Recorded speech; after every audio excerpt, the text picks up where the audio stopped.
যে জয়নগর লিচুতলা, আগে আমরা গরমের সময় তো পাকা টাকা ফ্যান ট্যান ছিল না, তখন আমরা এই বাতাস মানে কারেন্ট চলে গেলে এই বিছান নিয়ে এই লিচুতলায় নিচে বসে থাকতাম। ওই যে ওখানে ওখানে বাতাস খেতাম। গরম, প্রচুর গরম ছিল তখন। কিন্তু এখন তো বাতাস নেই। এখনো গরম, এখন বাতাস নেই। আগে আমরা ম্যাক্সিমাম সময় পাটি টাটি নিয়ে চলে আসতাম। এখন আসি ঈশ্বরদী জয়নগর লিচু বাগানে। আমাদের চারপাশে খালি লিচু বাগান, এখন খালি লিচু বাগান।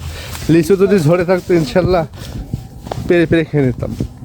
আমার নানির দেশ, ইনশাল্লাহ এখানে সব কিছু ফ্রি। সবাই চেনে আমার নানিকে। লিচু কেমন আসছে বুঝলেন?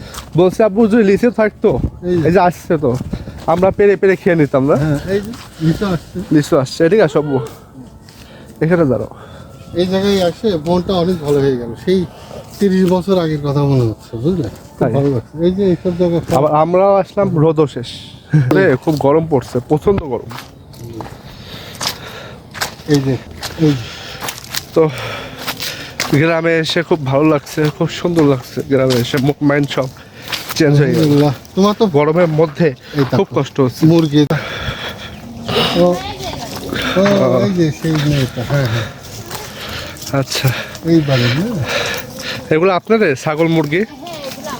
খুব সুন্দর একটা এখানে এই শিয়াল টিয়াল নাই, মুরগি টুরগি ধরে না। হ্যাঁ আছে, সেজন্যই তো বসে থাকিনি। ও আচ্ছা আচ্ছা, কুকুর ধরে। কুকুর পর্যন্ত ধরে। হ্যাঁ, সেজন্যই নিয়ে আসি যে বসে থাকা লাগে। বসে থাকা লাগে। এখন মুরগিগুলো সুন্দরভাবে খাওয়া দাওয়া করে বেড়াচ্ছে একটু খাবার নিয়ে বাড়িতে। বাড়িতে। তাই